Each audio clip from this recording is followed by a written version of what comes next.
Hello students, good evening to everyone. आज बेटा strategies of enhancement in food production, जो कि हमारा सेकेंड चैप्टर है 3rd यूनिट का, उसके अंदर हम टॉपिक डिस्कस करेंगे प्लांट ब्रीडिंग। ठीक है, जैसे कि हमने एनिमल ब्रीडिंग पढ़ा, उसी तरीके से हम प्लांट के केस में ब्रीडिंग को डिस्कस करेंगे। अब आपको ये बात पता होनी चाहिए कि एनिमल ब्रीडिंग हमने क्यों करवाया था। यही बात थी ना कि जो एनिमल से प्रोडक्ट मिलते हैं उनकी यील्ड को इम्प्रूव करने के लिए, डिजीज रेजिस्टिंग वेराइटी को डेवलप करने के लिए, उनकी क्वालिटी को इम्प्रूव करने के लिए हमें एनिमल ब्रीडिंग की रिक्वायरमेंट हुई थी। इन द सेम वे, इसी तरीके से हम प्लांट ब्रीडिंग करते हैं कि जो बढ़ती हुई पॉपुलेशन है, जो हमारी पॉपुलेशन ओवरग्रो की जा रही है, उसकी जो डिमांड है उनको हम ट्रेडिशनल फार्मिंग से फुलफिल नहीं कर सकते हैं। तो क्या होता है कि अगर हम क्रॉप लैंड के एरिया को इम्प्रूव कर दें, अगर हम ये सोचें कि जो क्रॉप के लिए एरिया है, अगर उस एरिया को इंक्रीज़ कर दिया जाए तो उसके लिए क्या कॉस्ट करना पड़ेगा, हमें फॉरेस्ट कॉस्ट करना पड़ेगा। वो भी एक अगेन एक हार्मफुल इफेक्ट होगा। फिर दूसरे कुछ तरीके जैसे कि बेटर क्वालिटी के सीड का यूज़ करना, फर्टिलाइजर्स का यूज़ करना, पेस्टिसाइड्स का यूज़ करना, और जो इरिगेशन की प्रोसेस होती है उसको इम्प्रूव करना, और जो एग्रीकल्चर का जो क्रॉप का पैटर्न होता है उसको चेंज करके, इन तरीक़ों से भी कुछ केसेस में कुछ अमाउंट तक, कुछ हद तक जो क्रॉप की यील्ड है उसको इम्प्रूव किया गया था। बट स्टिल वो इतनी ज़्यादा सक्सेसफुल नहीं हो पाई कि आज की डिमांड को हम फुलफ़िल कर पाए। तो इसके लिए क्या किया गया था, इसके लिए एक टेक्निक अपनाई गई थी, that is known as plant breeding. Plant breeding में क्या होता है बेटा, प्लांट ब्रीडिंग के अंदर वही सेम कि एक सुपीरियर क्वालिटी का प्लांट बनाया जाए दो बेटर क्वालिटी के पेरेंट्स को कंबाइन करने के लिए। फॉर एग्जांपल, हमने एक ऐसा प्लांट लिया जिसकी यील्ड काफ़ी ज़्यादा है, तो उसको हम ऐसे प्लांट के साथ में क्रॉस कराएंगे जो डिजीज़ रेजिस्टेंट भी हो। तो उनको क्रॉस करा के हमारे पास एक ऐसा प्लांट बन जाता है जो डिजीज़ रेजिस्टेंट भी है, जिसकी यील्ड भी काफ़ी अच्छी है। तो उस वजह से उनको पेस्ट या फिर दूसरे डिजीज़ वो अटैक ना करके उसकी यील्ड को डिक्रीज़ नहीं कर सकती। उस मेथड को, इस तरीके से इम्प्रूव्ड वेराइटी को डेवलप करने के तरीक़ों को हम क्या नाम देते हैं, प्लांट ब्रीडिंग। जो क्लासिकल प्लांट ब्रीडिंग है, जो पहले वाली क्लासिकल प्लांट ब्रीडिंग है, उसके अंदर क्या किए जाते थे, प्योर लाइन्स के प्लांट चूज़ किए जाते थे, प्योर लाइन्स के प्लांट विद डिजायरेबल कैरेक्टरिस्टिक्स। ठीक है, फिर क्या किया गया था बेटा उनके अंदर, फिर उनका हाइब्रिडाइजेशन किया जाता था जो सिलेक्टेड पेरेंट्स हैं उनके बीच में।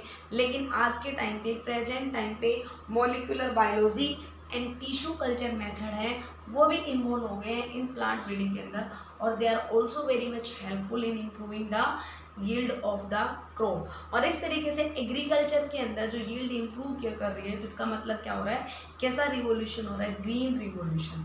ग्रीन रिवोल्यूशन के अंदर क्या होता है कि increasing in the amount of the crop और increasing in the amount of the agriculture yield. और इसी तरीके से अगर हम मिल्क की यील्ड को इम्प्रूव करें तो उसको हम कहते हैं वाइट रिवोल्यूशन। अगर फिशेस की डिमांड को इम्प्रूव कर दिया जाए, फिशेज की नीड को या फिर फिशेस की जो हमारे लिए रिक्वायरमेंट है उसको फुलफिल करने के लिए उसकी प्रोडक्शन को इंक्रीज़ कर दिया जाए, तो उसको हम कहते हैं ब्लू रिवोल्यूशन।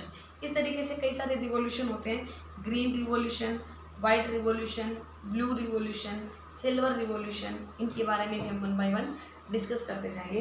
तो सबसे पहले हम देखते हैं कि व्हाट इज़ प्लांट ब्रीडिंग। तो बेटा, plant breeding is the method of manipulation the plant species so as to create a new improved variety. Plant breeding, it is the method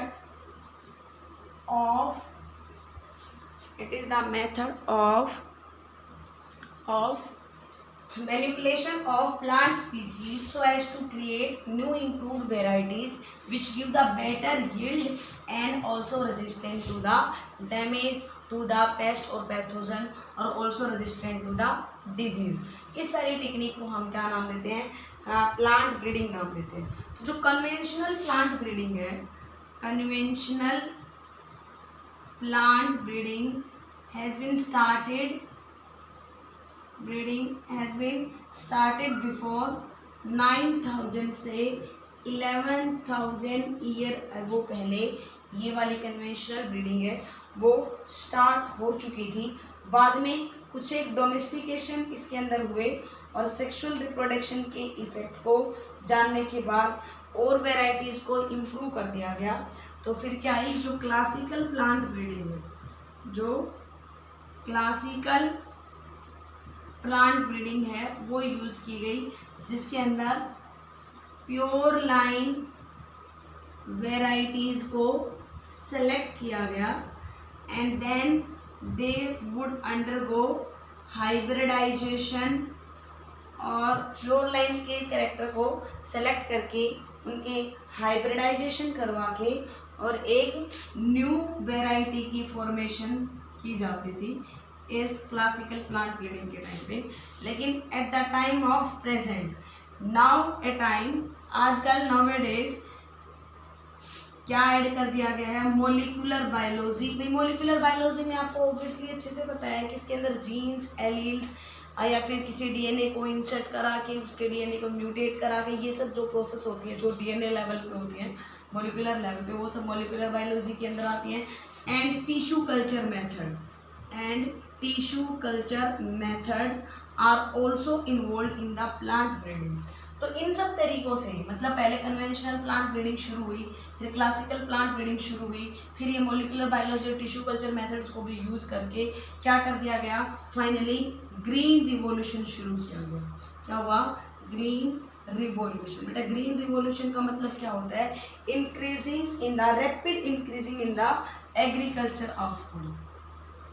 green revolution का मतलब होता है rapid increasing in the agriculture output. Agriculture के output में जो rapid increment होगा that is known as green revolution. अच्छा, green revolution तो मतलब एग्रीकल्चर के आउटपुट में इंप्रूवमेंट हो रहा है। और अगर मैं कहूँ कि rapid increase in the milk production, अगर हम ये कहें कि rapid increase in the milk production, तो वो कौन सा रिवॉल्यूशन होगा? That will be white revolution. और अगर मैं कहूँ कि rapid increase in the fishes production, और फिशेस का जो एक्सट्रैक्शन है उसके अंदर जो इम्प्रूवमेंट होगा तो उसको हम क्या नाम देंगे? Blue revolution. और अगर यहाँ पे एग की प्रोडक्शन को इंक्रीज कर दिया जाए rapidly, then it will be known as silver revolution. तो कई बार यहाँ से एक नंबर में क्वेश्चन आ जाते हैं तो आपको कंफ्यूज नहीं होना कि रिवॉल्यूशन के बारे में तो कभी सुना ही नहीं। ग्रीन का मतलब एग्रीकल्चर से रिलेटेड है, वाइट का मतलब मिल्क से रिलेटेड है, और ब्लू का मतलब फिशेज से रिलेटेड है। ठीक है भाई। अब नेक्स्ट हम देखते हैं कि why this plant breeding is done. क्या क्या रीजंस थे कि हमें प्लांट ब्रीडिंग को करने की ज़रूरत पड़ी? ऑब्वियसली बात है, अगर हम क्रॉप की यील्ड को इम्प्रूव करना चाहते हैं, अगर डिजीज रेजिस्टेंट वेराइटी को डेवलप करना चाहते हैं, या फिर उनकी क्वालिटी को इम्प्रूव करना चाह रहे हैं, या उनका जो मैच्योरेशन टाइम है उसको स्पीड अप करना चाह रहे हैं, तो ये कुछ रीजंस हैं जिनके लिए प्लांट ब्रीडिंग है उसको कैरी आउट किया जाता है। तो क्या क्या प्लांट ब्रीडिंग के सिग्निफिकेंस हैं, या फिर क्या क्या रीजंस है कि हमें प्लांट ब्रीडिंग को करना पड़ा, उसके रीजंस के बारे में देख। तो बेटा क्या क्या रीजंस थे हमें प्लांट ब्रीडिंग को करना पड़ा, या फिर उसकी वजह से हमें किस तरीके के प्लांट को ऑब्टेन किया गया कि जो हायर यील्डिंग प्लांट्स हैं उनकी फॉर्मेशन करने के लिए, फॉर यील्डिंग हायर यील्ड, या फिर क्वालिटी को इम्प्रूव करने के लिए। क्वालिटी किसकी सेंस में, या तो प्रिजर्विंग क्वालिटी की, ऐसे प्लांट्स, ऐसे उसकी मतलब प्रोडक्ट बने, ऐसे फ्रूट्स बने, ऐसे सीरियल क्रॉप्स बने जो काफ़ी लंबे टाइम तक प्रिजर्व किए जा सके। बायोफोर्टिफिकेशन को इम्प्रूव करने के लिए, बायोफोर्टिफिकेशन का मतलब उनके अंदर न्यूट्रिएंट्स की वैल्यू को इन्हांस करने के लिए, और उसमें जो भी एंटी टॉक्सिकेंट्स यानी कोई भी हार्मफुल टॉक्सिक इफेक्ट प्रोडक्ट्स हैं उनको रिमूव किया जाना। ठीक है। नेक्स्ट क्या था कि ऐसे प्लांट्स बनाए जाए कि जो टॉलरेंस हो उनके लिए, उनमें किसके अगेंस्ट द एनवायरमेंटल स्ट्रेस, की जो भी एडवर्स एनवायरमेंटल कंडीशन होती हैं उनके अगेंस्ट वो ना टॉलरेंस कैपेसिटी हाई रखें। कि जैसे कि सपोज करो कि बारिश कम हो रही है तो उसमें उस टाइम पे क्या होगी, वाटर की स्कार्सिटी होगी, तो ऐसे ना हो कि प्लांट ही मर जाए वाटर की स्कार्सिटी के कारण, तो उसमें उस सूखापन को झेलने की कैपेसिटी हो। मैच्योरिटी का टाइम है वो कम हो जाए, ऐसा नहीं है कि कुछ क्रॉप है वो 1 ईयर के अंदर कंप्लीट मैच्योर होती हैं तो उसका टाइम ड्यूरेशन थोड़ा कम कर दिया जाए, 8 मंथ हो जाए, 7 मंथ हो जाए, तो वो भी हमारे लिए बेटर ही है। वाइडर एडेप्टेबिलिटी के अलग अलग टाइप के एनवायरनमेंट में वो अच्छे तरीके से अपने आप को अडेप्ट कर ले, अलग एनवायरमेंटल कंडीशन में भी अपने आप को अडेप्ट कर ले ताकि उनकी यील्ड के ऊपर कोई इफेक्ट ना पड़े। ठीक है। तो these are the reasons for which plant breeding is carry out. अब हम डिस्कस करते हैं कि ये प्लांट ब्रीडिंग को कैरी आउट करने के लिए कौन कौन से स्टेप्स की रिक्वायरमेंट है। कौन कौन से स्टेप के थ्रू हमने प्लांट ब्रीडिंग को कैरी किया। अब हम उसके बारे में डिस्कस करते हैं कि steps involve in the plant breeding. अब हम नेक्स्ट इसके बारे में डिस्कस करेंगे। आई होप तुम लोगों ने नोट डाउन कर लिया है। अगर कुछ टॉपिक नहीं नोट डाउन कर पाते तो उसका एक स्क्रीनशॉट ले लिया करो ताकि उन पॉइंट्स को आप बाद में नोट डाउन कर सको। तो बेटा प्लांट ब्रीडिंग के अंदर मेनली कौन कौन से स्टेप आते हैं। सबसे पहला स्टेप आता है कलेक्शन ऑफ द वेरिएबिलिटी और we can say collection of the germplasm. इसके स्टेप के अंदर क्या होता है कि सबसे पहले हम क्या करते हैं कि एक जो क्रॉप वैरायटी है उस क्रॉप वैरायटी की जितनी भी स्पीसीज़ हैं उन सारी की सारी स्पीसीज़ को कलेक्ट कर लेना। जर्म प्लाज्म जो वर्ड मैंने यहाँ पे यूज़ किया उसका मतलब क्या होता है कि डिफरेंट डिफरेंट एलील्स के जितने भी डिफरेंट जीन्स के जितने भी पॉसिबल एलील्स हैं वो सब के सब हमारे पास प्रेजेंट हो। और ये जो जर्म प्लाज्म का कलेक्शन है ये किसकी गाइडेंस में किया जाता है, इसके लिए आता है कि international board of plant genetic resources, इसके गाइडेंस में इस जर्म प्लाज्म को कलेक्ट किया जाएगा। फिर जर्म प्लाज्म को हम कलेक्ट करके उसमें जो भी इंफॉर्मेशन है उसको हम स्टोर करके रखते हैं सीड जीन बैंक के अंदर। अब यहाँ पे भी आपको दो टाइप के सीड सुनने को मिलेंगे, एक होते हैं ऑर्थोडॉक्स सीड और एक होते हैं रिकैल्सिट्रेंट सीड। ऑर्थोडॉक्स सीड बेटा ऐसे होते हैं जो एनारोबिक कंडीशन के अंदर स्टोर करके रखे जाते हैं और जो रिकैल्सिट्रेंट सीड हैं उनको हम स्ट्रिक्टली एरोबिक कंडीशन के अंदर रूम टेम्परेचर पे ही स्टोर करके रख लेंगे। बट ऑर्थोडॉक्स सीड को बहुत ही लो टेम्परेचर पे स्टोर करके रखा जाएगा। वन बाय वन हम सारे के सारे स्टेप्स के बारे में डिटेल में डिस्कस करेंगे। आज की वीडियो में हमें यही स्टेप्स सब डिस्कस करने हैं, बट मैं आपको एक ओवरव्यू दे देती हूँ कि हमें क्या क्या पढ़ना है। सबसे पहले हमने क्या किया कि भाई उस प्लांट की, उस क्रॉप की, उस सीरियल क्रॉप के जितनी भी स्पीसीज है, जितनी भी वेराइटीज़ हैं उन सबको कलेक्ट करके रखना अपने पास। फिर हम क्या करेंगे, हम उसको देखेंगे और उसमें से पेरेंट्स को सिलेक्ट करेंगे। हम उस सारी वेराइटीज़ को इवेल्युएट करेंगे और उसमें से ये देखेंगे हमें कौन कौन से डिज़ायरेबल कैरेक्टर्स चाहिए और उन डिज़ायरेबल कैरेक्टर्स के पेरेंट्स को हम सेलेक्ट कर लेंगे। फिर जो पेरेंट्स हमने सेलेक्ट किए हैं डिज़ायरेबल कैरेक्टर के, फॉर एग्जांपल जैसे कि मैंने आपको बताया था कि एक तो हाई यील्डिंग वाला प्लांट हमने सेलेक्ट कर लिया और एक हमने डिजीज रेजिस्टेंट वेराइटी वाला प्लांट को सिलेक्ट कर लिया। इन दोनों प्लांट्स के बीच में क्या करेंगे, क्रॉस हाइब्रिडाइजेशन करवाएंगे। तो इसमें सिलेक्शन इसमें क्या होगा, क्रॉस हाइब्रिडाइजेशन में कि दो अलग अलग प्लांट्स को हमने सेलेक्ट किया, उनकी हाइब्रिडाइजेशन करवा के हमारे पास हाइब्रिड आ गया। सबसे इंपॉर्टेंट स्टेप ये होता है कि फिर हम उस हाइब्रिड जो बना है हमारे पास उसका सिलेक्शन करेंगे। देखेंगे कि जो भी हमने हाइब्रिड बनाए, जो भी प्लांट्स बने, उनमें से जो कैरेक्टर हम चाहते थे वो कौन से प्लांट के अंदर आए। जरूरी तो नहीं है कि हम जो चाहे के बीच में मेटिंग कराएं, उन प्लांट के बीच में क्रॉसिंग कराएं तो सारे के सारे कैरेक्टर आ जाए, मे भी ना भी आए। तो सबसे इंपॉर्टेंट स्टेप होगा ये वाला कि हमें जो रिकम्बिनेंट बना है उस रिकम्बिनेंट का सिलेक्शन करना कि उसमें desirable character whatever we want वो उसमें है कि नहीं है, तो उसका सिलेक्शन करना। फिर उसको टेस्टिंग करना। ये क्या होता है, बहुत ही साइंटिफिक मैनर में इसकी टेस्टिंग की जाती है ये देखने के लिए कि वो डिजीज रेजिस्टेंट हुआ कि नहीं हुआ, उसकी यील्ड है वो हाई है कि नहीं है। अगर वो बेटर क्वालिटी का रिकम्बिनेंट, डिज़ायरेबल कैरेक्टरिस्टिक्स वाला रिकम्बिनेंट बन गया है तो फिर हम क्या करेंगे बेटा, उस रिकम्बिनेंट की बार बार काफ़ी सारी जनरेशन के लिए सेल्फिंग कराएंगे, मतलब उसकी सेल्फ फर्टिलाइजेशन कराएंगे। उसका किसी और प्लांट के साथ में क्रॉसिंग नहीं कराएंगे ताकि जीन्स का सेग्रीगेशन ना हो। बिकॉज अगर जीन्स का सेग्रीगेशन हो गया तो हमने हाइब्रिड कंडीशन के अंदर उनकी जो सेल्फिंग करवाई है वो सारे जीन्स फिर से अलग अलग हो जाएंगे। तो हमारे पास तो एक बेटर क्वालिटी का प्लांट मिल गया, एक बेटर क्वालिटी का रिकम्बिनेंट अगर हमारे पास आ गया है तो हम उसकी क्या करवा देंगे, सेल्फ फर्टिलाइजेशन करवाएंगे, उसकी सेल्फिंग करवाएंगे for several generation to maintain the characteristics. फिर नेक्स्ट क्या करेंगे, फिर हम उस रिकम्बिनेंट से जो प्रोडक्ट बना उसकी टेस्टिंग करेंगे और उसको कमर्शियल लेवल पे उसको हम सेल आउट करना शुरू कर देते हैं, उसको रिलीज कर देते हैं फॉर द कल्टीवेशन, ताकि उस प्लांट को कमर्शियल लेवल पे बेचा जाए और उसको कल्टीवेट किया जाए ताकि हमारे पास हाई यील्डिंग वाले जो क्रॉप्स हैं वो प्रोड्यूस हो सकें। ठीक है, तो these are the different steps which are used in the plant breeding. One by one हम इसके बारे में डिस्कस करेंगे।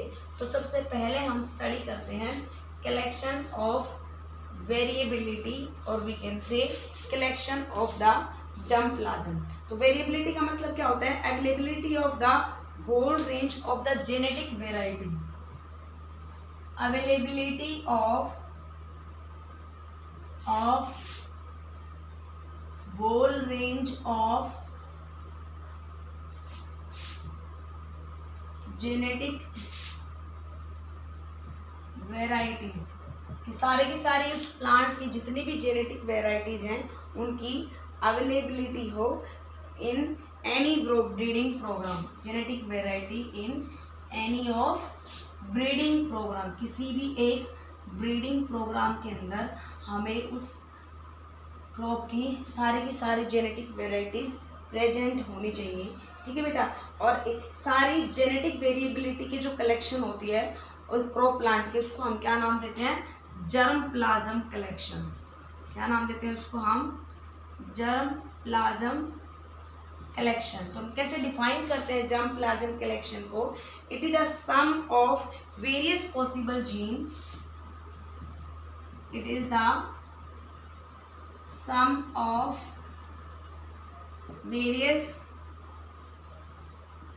possible alleles of different genes, different genes के जितने भी possible alleles हैं of different genes present in the all variety of a crop, present in all varieties of A crop. Suppose करो कि मैं आपको ये बोलूँ कि भाई वीट का प्लांट है और वीट प्लांट की जितनी भी वेराइटीज़ हैं, उन सारी की सारी वेराइटीज़ में जितने भी जीन्स हैं और उनके जितने भी पॉसिबल एलील्स हैं, उन सब के कॉम्बिनेशन को, उन सब के सम को हम क्या नाम देते हैं? जर्म प्लाज्म नाम देते हैं। और हम उस जर्म प्लाज्म को कलेक्ट करके रखते हैं, ठीक है बेटा। और इस जर्म प्लाज्म में जो होता है क्रॉप प्लांट में, इस जर्म प्लाज्म में क्या क्या होती है बेटा? उसमें आज के टाइम पे प्रेजेंट डे पे उस क्रॉप प्लांट जो कल्टीवेट किया जाता है उसकी कितनी वैरायटी है, सारी की सारी तो वो वैरायटी प्रेजेंट होंगी। प्लस में उसकी जितनी भी इम्प्रूव्ड वैरायटी हैं, भाई हमने मान लो किसी में क्रॉसिंग करा के या किसी भी दूसरे तरीके से, जेनेटिक तरीके से हमने उस प्लांट को, उस क्रॉप को इम्प्रूव किया है, तो उसके सारे के सारे इम्प्रूव वैरायटी के जीन्स प्रेजेंट होंगे इसमें। उसके साथ में उसकी जो भी देसी वैरायटी, जो भी लोकल वैरायटी, जो भी पुरानी लोकल वैरायटी यूज़ होती है, सारे के सारे लोकल वेराइटीज़ प्रेजेंट होनी चाहिए उसमें। उसके अलावा उससे रिलेटेड जितनी भी स्पीसीज़ हैं, वो सारी की सारी स्पीसीज इस जर्म प्लाज्म के अंदर होनी चाहिए। कहने का मतलब क्या है कि जो भी हम एक प्लांट ब्रीडिंग कर रहे हैं, उस प्लांट के रिगार्डिंग हमारे पास सारे की सारी इन्फॉर्मेशन होनी चाहिए, उसकी सारी वेराइटीज़ हमारे पास प्रेजेंट होनी चाहिए, ठीक है। अब हम यहाँ पे जो जर्म प्लाज्म हमारे पास आया है, इस जर्म कलेक्शन को हम क्या करेंगे? This germ collection is stored in seed gene bank. इसको सीड जीन बैंक के अंदर स्टोर करके रखा जाता है। और इस सीड जीन बैंक के अंदर बेटा दो टाइप के सीड्स को रखा जाएगा। एक तो होते हैं ऑर्थोडॉक्स सीड और दूसरे होते हैं recalcitrant seed. First one is orthodox and second one is recalcitrant seed. तो इसमें से जो ऑर्थोडॉक्स सीड है, इनका प्रिजर्वेशन लो टेम्परेचर पे होता है, -10 से -20 डिग्री सेल्सियस और एनारोबिक कंडीशन के अंदर। इनको लॉन्ग टाइम ड्यूरेशन के लिए हम स्टोर करके रख सकते हैं। इनका जो प्रिजर्वेशन है that can be stored for the long time. जो रिकैल्सिटेरेंट सीड बताए हैं, ये शॉर्ट टाइम ड्यूरेशन के लिए स्टोर करके रखे जाएंगे under the aerobic condition at room temperature पर, ठीक है। और इस टाइप की जो स्टोरेज होता है बेटा, इसको क्रायो प्रिजर्वेशन भी कहते हैं कई बार, क्योंकि इनकी जो टेम्परेचर यूज़ होता है वो लिक्विड नाइट्रोजन में, आपको पता है, -196 डिग्री सेल्सियस के ऊपर किया जाता है। कुछ जीन्स जर्म प्लाज्म को क्रायो प्रिजर्व भी किया जाएगा, ठीक है। तो अल्टीमेटली क्या था? पहले स्टेप में हमारे पास उस क्रॉप से रिलेटेड जितनी भी वेराइटीज़ हैं, उसके सारे के सारा जीनोटाइप है, उसका कलेक्शन हमारे पास अवेलेबल होना चाहिए। अब हमारे पास एक क्रॉप से रिलेटेड सारे की सारी इन्फॉर्मेशन है, तो हम सेकंड स्टेप में क्या करेंगे? उस इन्फॉर्मेशन को यूज़ करके हम ऐसे पेरेंट्स को, ऐसे प्लांट को सेलेक्ट करेंगे जो बेटर क्वालिटी है। सपोज करो कि हमारे एरिया में मेन प्रॉब्लम किसकी आ रही है? डिजीज़ की आ रही है। तो हम ये चाहेंगे कि इस पर्टिकुलर डिजीज़ के लिए कौन से प्लांट वेराइटीज़ हैं जो रेजिस्टेंट है, जिनमें वो डिजीज़ नहीं होती, तो हम वही वाले प्लांट लेंगे। या फिर सपोज करो कि हम ऐसे एरिया में रहते हैं जहाँ पे बारिश बहुत कम होती है, रेनफॉल इतना नहीं होता है, तो ऐसे ही प्लांट की वैरायटी को सेलेक्ट करेंगे जो मतलब वाटर की स्कार्सिटी में भी अच्छे तरीके से यील्ड डेवलप कर सकें। तो ये इस अकॉर्डिंग टू द नीड हम उस टाइप की वैरायटी को सेलेक्ट करेंगे। तो ये सेकंड स्टेप के अंदर आएगा। तो जो सेकंड स्टेप है वो क्या है बेटा? कि हमें पेरेंट्स का सिलेक्शन करना है। पेरेंट के सिलेक्शन के लिए हमें कंप्लीट जर्म प्लाज्म की स्क्रीनिंग करनी होगी फॉर द डिजायरेबल कैरेक्टर्स, ठीक है। इसमें क्या लिखेंगे? whole germ plasm is screened for the desirable। तो हमने जर्म प्लाज्म की स्क्रीनिंग की फॉर द डिजायरेबल ट्रेट, जिनको किसमें इनकॉर्पोरेट करना है, which are incorporated into the new varieties. और जो सिलेक्टेड प्लांट्स होंगे and the selected plants with the desirable traits are known as parents.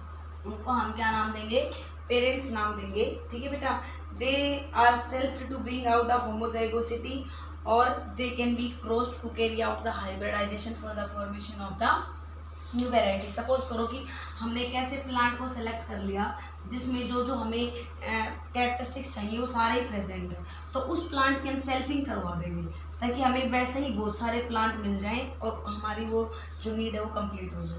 लेकिन अगर सपोज करो कि हमें जो डिजायरेबल कैरेक्टर चाहिए वो 2 प्लांट्स में मिलते हैं, तो हम उन दोनों प्लांट्स का एज ए पेरेंट यूज़ करके उनके बीच में क्या करवा देंगे, हाइब्रिडाइजेशन करवा देंगे। तो ये हमारा आएगा नेक्स्ट स्टेप, हाइब्रिडाइजेशन। तो बेटा नेक्स्ट स्टेप में क्या बताया, क्रॉस हाइब्रिडाइजेशन की जाती है। ये किस लिए की जाती है, बिटवीन द 2 सिलेक्टेड पेरेंट्स, जो जिसमें हम उनके कैरेक्टरिस्टिक्स को, उनके कैरेक्टर को जेनेटिकली कंबाइन करना चाहते हैं न्यू वैरायटी के अंदर। ये आप लोगों ने, हमने जब सेक्सुअल रिप्रोडक्शन इन प्लांट पढ़ा था उसके अंदर अच्छे तरीके से डिस्कस की थी कि हाइब्रिडाइजेशन में कौन कौन से स्टेप्स इन्वॉल्व होते हैं। इमस्कुलेशन, ये हमने उसमें पढ़ा था जेनेटिक्स के अंदर। इमस्कुलेशन किया जाएगा, इमस्कुलेशन के बाद क्रॉसिंग की जाएगी, जब मेंडल का एक्सपेरिमेंट डिस्कस किया था। इमस्कुलेशन, फिर क्रॉसिंग, फिर हम उसके बाद में क्या करेंगे, बैगिंग करेंगे। इमस्कुलेशन में क्या होता है, भाई एक बाइसेक्सुअल फ्लावर है, उसके एक प्लांट को मतलब मेल पार्ट को हम आर्टिफिशियली कट कर देंगे। फिर हम क्या करेंगे, उस पर डिजायरेबल कैरेक्टर्स के जो पोलन ग्रेन है उनको स्प्रे करेंगे, फिर हम उनकी बैगिंग करेंगे और फिर हम उसमें क्रॉसिंग कराएंगे। और फिर हम क्या करते हैं कि क्रॉसिंग कराने के बाद हम हाइब्रिड को ऑब्टेन करते हैं। ठीक है बेटा, तो इसमें क्रॉस हाइब्रिडाइजेशन के बाद हमारे पास जो हाइब्रिड बनेगा, जिसको हम रिकम्बिनेंट नाम देंगे, उस रिकम्बिनेंट को हम चेक करेंगे, सेलेक्ट करेंगे, उसको देखेंगे कि क्या उसमें वो कैरेक्टरिस्टिक्स आए कि नहीं आए। तो ये हमारा 4th स्टेप रहेगा। इसमें क्या होता है बेटा, इस स्टेप के अंदर, this is very important step, ये काफ़ी इंपॉर्टेंट स्टेप होता है, इसको साइंटिफिक मैनर में किया जाएगा। इसमें जो हमारे पास हाइब्रिड बना है या फिर हमारे पास जो रिकम्बिनेंट बना है, उस रिकम्बिनेंट के पास अगर सारे के सारे डिजायरेबल कैरेक्टरिस्टिक्स हैं, if that possess all the desirable trait and if it is superior then its parent, और अगर वो अपने पेरेंट से ज़्यादा सुपीरियर है तो हम इस हाइब्रिड का सिलेक्शन कर लेंगे। ठीक है, हाइब्रिड का सिलेक्शन करने का मतलब क्या होता है बेटा, अगर हम सिलेक्शन से मेन एग्जैक्टली देखें तो मतलब क्या होगा, differential reproduction of A phenotype, differential reproduction of A phenotype having desirable character और ट्रेट। अगर एक कैरेक्टर एक फिनोटाइप में जिसमें सारे के सारे कैरेक्टर है तो उसका हम अलग तरीके से रिप्रोडक्शन करवाएं, तो हमने उस हाइब्रिड का क्या कर लिया, सिलेक्शन कर लिया। और अगर वो सुपीरियर क्वालिटी का पेरेंट से, तो हम इस हाइब्रिड का बार बार क्या करा देंगे बेटा, सेल्फिंग करा देंगे। सेल्फिंग कराएंगे काफ़ी सारी जनरेशन के लिए, फॉर सेवरल जनरेशन। और सेल्फिंग क्यों कराई जाएगी, so as to avoid the segregation of genes, so as to avoid the segregation of trait और सेग्रीगेशन ऑफ जीन, की जो कैरेक्टर हमने 2 प्लांट्स को मिला के उस हाइब्रिड के अंदर हम लेके आए हैं उसका सेग्रीगेशन ना हो पाए, इसलिए हम बार बार उसकी क्या करवा देते हैं, सिलेक्शन करवा देते हैं और हमारे पास हाइब्रिड बन चुका है। अब लास्ट स्टेप क्या होगा प्लांट ब्रीडिंग के अंदर, एंड लास्ट स्टेप में क्या होगा बेटा, testing, release and commercialisation of the new variety. अगर जो न्यू वेराइटी, जो न्यू हाइब्रिड हमने बनाया है, उसको यील्ड के लिए, उसको ड्यूरेशन के लिए, उसको वेदर के इफेक्ट्स के लिए, उसको डिजीज़ रेजिस्टेंट के लिए क्या किया जाता है, चेक किया जाता है। डिजीज़ रेजिस्टेंसी के लिए किसके द्वारा चेक किया जाता है, ICAR, Indian council of agriculture research in the new Delhi, ये वाला सेंटर है, ये इसको इस चीज़ के लिए चेक करेगा।